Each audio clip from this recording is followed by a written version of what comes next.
Hello everyone, स्वागत है आपका मेरे चैनल में। और आज मैं आपके लिए एक खास वीडियो लेकर आई हूँ। तो फ्रेंड्स, ये कार्तिक चल रहा है और कार्तिक के वैकुंठ चौदस के दिन जो दीपदान किया जाता है वो हमारे साल भर के सभी पापों को नाश कर देता है और हमारे लिए वैकुंठ में वास देता है। तो इसलिए हमें ये दीपदान जरूर से करना चाहिए। तो ये दीपदान कार्तिक माह में बहुत विशेष महत्व रखता है। आपको कार्तिक माह स्नान करना चाहिए और यदि आप पूरे महीने स्नान नहीं कर सकते हैं तो एकादशी से आपको 5 दिन तक स्नान जरूर से करना चाहिए। और ये सुबह ही सुबह ब्रह्म मुहूर्त में 4 बजे उठकर किया जाता है। तो ये जो दीपदान किया जाता है वैकुंठ चतुर्दशी को किया जाता है। तो इसकी बत्ती हमें कैसे बनानी है, तो हमें लेना है सूत का एक गोला, जो कि परचूने की दुकान या पूजा पाठों की दुकान पर आसानी से अवेलेबल हो जाता है। तो हमें इसका तार ढूंढ करके निकालना है और हमने ये निकाल लिया है। और हमने ये 5 तार का धागा लिया है, या आप जब एक तार निकाल कर धागा से हम बत्ती बनाते हैं तो आप कितने भी तार का ले सकते हैं। तो हमने ये इसका एक तार निकाला है और इस तार को इस तरह से हमें निकालना है जैसा कि आप वीडियो में देख पा रहे हैं। तो इस तरह से हमें तार को देखना है और फिर इस तरह से लंबा खींच करके एक तार हमें ढूंढ करके निकाल देना है। तो इस तार से हम बत्ती बनाते जाएंगे। तो हमें इस तरह से 3 उंगली इस तरह से लपेटना है। हमें 5 तार की बत्ती बनानी है, उसे 2 बार लपेट करके एक बार आधा लपेटना है। तो ये 5 तार की बत्ती हमारी इस तरीके से बन जाती है। तो ये एक बत्ती बन करके तैयार है, जैसा कि आप वीडियो में देख पा रहे हैं। तो बस इस तरीके से हमें 10 बत्तियां बनानी है और ये बहुत ही तेज़ी से बन जाती है। जब हम शुरू में बनाते हैं तो थोड़ा हमें टाइम लगता है, लेकिन जब हमें बनानी आ जाती है तो हम बहुत तेज़ी से बना पाते हैं। तो इस तरीके से हमने ये 2 बत्तियां बना ली हैं। तो आप देखते जाइए, मैं बार बार इसलिए दिखा रही हूँ जिससे आप बत्तियां आराम से बना सकें। तो ये हमने 3 बत्तियां बनाई हैं और अब हमने ये 10 बत्तियां बना ली हैं। तो 10 बत्तियों की हम एक गड्डी बना लेते हैं। तो इस तरीके से हमें 10 बत्ती एक साथ इकट्ठी करके बत्तियां बना लेनी है। तो इससे हमें गिनती करने में आसानी हो जाएगी। तो ये 10 बत्ती की मैंने एक गड्डी बनाई है और उसी तरीके से हम और भी बत्तियां बना लेते हैं और ये बहुत तेज़ी से बन जाती हैं। और यदि आप जल्दी से एक दिन में ना बना पाएँ तो आप पहले ही बत्तियों को बनाना शुरू कर दीजिएगा और धीरे धीरे आप 100 बत्ती करके रोज़ एक दिन में 100 बत्ती बना करके इस तरह से आप 365 बत्ती बना पाएंगे। तो अब हमने ये 20 बत्तियां बना ली हैं। तो इसी तरीके से जोड़ करके हमने ये 10 बत्तियां बनाई हैं, यानी कि 10 गड्डियां और ये 100 बत्तियां हैं। तो इस तरीके से अब हम 100 बत्तियों की एक गड्डी बना लेते हैं। तो इस तरीके से आप जल्दी जल्दी बना पाएंगे। तो ये हमने 100 गड्डियाँ बनाई हैं। बाज़ार में इनकी कीमत ज़्यादा होती है और घर पर ये हमारे सस्ते में पड़ जाती हैं। तो आपको बनानी भी ज़रूर से आनी चाहिए। तो इस तरीके से हमने ये एक गड्डी 100 बत्तियों की बनाई है और इसी तरीके से हम 100 बत्तियों की 2 गड्डियाँ और बनाएंगे और फिर हमें 365 की एक गड्डी बनानी है। तो इस तरीके से हमारी 365 बत्तियाँ आराम से बन जाएंगी। तो ये हमने एक 100 बत्ती की गड्डी बनाई है। तो इसे हम एक तरफ बांध देते हैं जिससे हमें बत्तियाँ गिनने में आसानी हो और ये बत्तियाँ इधर उधर चिपके भी ना या निकले ना। तो इस तरीके से हमें विष्णु भगवान जी के लिए 5 तार की बत्ती बनानी होती है और ये वैकुंठ चतुर्दशी को जलाई जाती हैं। ये बहुत ही महत्व रखता है ये दीपदान और हमारे आगे के जो जन्म होते हैं उन्हें आसान करता है और हमें वैकुंठ धाम में इसका वास मिलता है। तो इसलिए हमें ये दीपदान ज़रूर से करना चाहिए। तो इस तरीके से अब हम दूसरा तरीका भी आपको बत्तियां बनाने का बताते हैं। ये हमारी 5 तार की बत्तियां हैं, यानी कि ये 5 तार का गोला है और इस तरीके से हम लपेटते जाएंगे और हमें ये 50 बार लपेट देने पर ये हमारी 100 बत्तियां बन जाएंगी।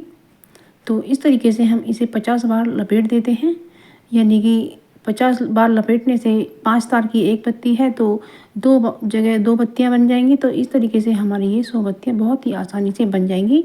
ये दीपदान की बत्तियां आप एक दिन में भी बना सकते हैं। तो ये हमारी 100 बत्तियां बन गई हैं और बस इसे हम कैंची से कट कर देते हैं, या आप ऐसे भी जला सकते हैं। और कैंची से कट करने के बाद में ये हमारी 100 बत्तियाँ आसानी से बन जाएंगी और 365 बत्तियाँ आप इस तरीके से बहुत जल्दी बना पाएंगे। तो ये 2 तरीके हैं दीपदान की बत्तियाँ बनाने के। आपको जो ठीक लगे वो इस्तेमाल कर सकते हैं। तो मैंने ये आपको दीपदान की बत्तियाँ बनाने के 2 तरीके बताए हैं और ये दोनों ही बहुत ही आसान हैं। तो ये देखिए 100 बत्तियाँ बन गई हैं और मेरी 100 बत्तियाँ नीचे बन गई हैं। तो अब मेरी ये 200 बत्तियाँ हो गई हैं और अब मैं 100 बत्ती और बना लेती हूँ। तो मेरी ये 100 बाती बन गई हैं। अब ये मेरी 300 बाती हो गई हैं। तो अब मुझे 65 बाती और बनानी है। तो बस मैंने ये 65 बाती भी बना ली है। तो बस इस तरीके से मेरी ये एक गड्डी 365 बातियों की बन करके तैयार है। तो बस इन बत्तियों को अब मैं एक जगह करके इनको मैं एक जगह बांध देती हूँ और ये गड्डी बन करके तैयार हो जाएगी। तो बस इस तरीके से मैं एक मजबूत धागे से इन्हें बांध देती हूँ। इसी सूती गोले में से बांध देना है। तो बस ये 365 दीपदान की बत्तियाँ मिल तैयार हैं। तो इसी तरीके से आपको करना है। ये बहुत ही ईज़िली काम है और ये बहुत ही पुण्यदायक है और ये कार्तिक माह में हमें बिल्कुल भी नहीं चूकना चाहिए, ये हमें ध्यान से करना चाहिए। इससे आप अपने परलोक को भी सुधार सकते हैं और आपको वैकुंठ धाम में वास मिल सकता है। तो इस तरीके से कीजिए और जब इसे दीपदान हम करते हैं तो इसके साथ थोड़ी दक्षिणा भी रखनी है। आपकी श्रद्धा है, आप 10 रुपये से लेकर कितना भी रख सकती हैं और इसके साथ थोड़ा कुछ मिष्ठान या चावल वगैरह भी रख दें या फिर आपकी मर्ज़ी हो तो आप दक्षिणा भी दे सकती हैं। तो बस इसी तरीके से हमें दीपदान के लिए बत्तियां बनानी है और हमें या तो हमें गंगा जी पर दीपदान करना है या हमें किसी देवालय में करना है या फिर कहीं भी आप न जाएँ तो आप अपने तुलसा जी के गमले के पास भी दीपदान कर सकती हैं। तो इस तरीके से हमें स्वास्तिक बनाना है। मैं प्लेट में दिखा रही हूँ, आप चाहें तो गमले के पास भी ज़मीन में बना सकती हैं। और इस तरीके से स्वास्तिक बनाने के बाद में इस पर रखने हैं हमें चावल और इस पर रखनी है हमें मौली। और मौली रख देने के बाद हमें इसमें थोड़ी चीनी भी रख सकते हैं और इस पर हमें दिया रखना है। और दिया आप मिट्टी का भी ले सकते हैं या आप दीपदान मंदिर में करने जाएं या कहीं भी करने चाहें तो आप पीतल का दिया भी ले सकते हैं या स्टील का भी लिया जा सकता है। तो इसमें मैंने तो ये तिल का तेल डाला है, आप इसमें देसी घी भी डाल सकती हैं। आप देसी घी डालें तो ज़्यादा अच्छा रहेगा। और ये मैं एक बत्ती रख कर दिखा रही हूँ और आपको यहाँ 365 बत्ती रखनी है। तो मैं 365 बत्तियाँ तो अपनी मंदिर में जलाऊंगी दीपदान करते समय वैकुंठ चौदस को, इसलिए मैं यहाँ पर एक बत्ती ही रख कर दिखा रही हूँ। और इस तरीके से हमें मंत्र देना है और इस पर हमें दक्षिणा भी रख देनी है। तो इस तरीके से आपके पास कोई फल हो तो फल भी रख सकते हैं। तो इस तरह से आप शाम के समय ये दान किया जाता है। तो ये दीपदान हमें इस तरह से करना है और हमें फिर ये जो तुलसी की जड़ में शालिग्राम जी की बाटी रखी रहती है इस पर भी हमें जल चढ़ाना है और इस पर हमें चंदन लगाना है।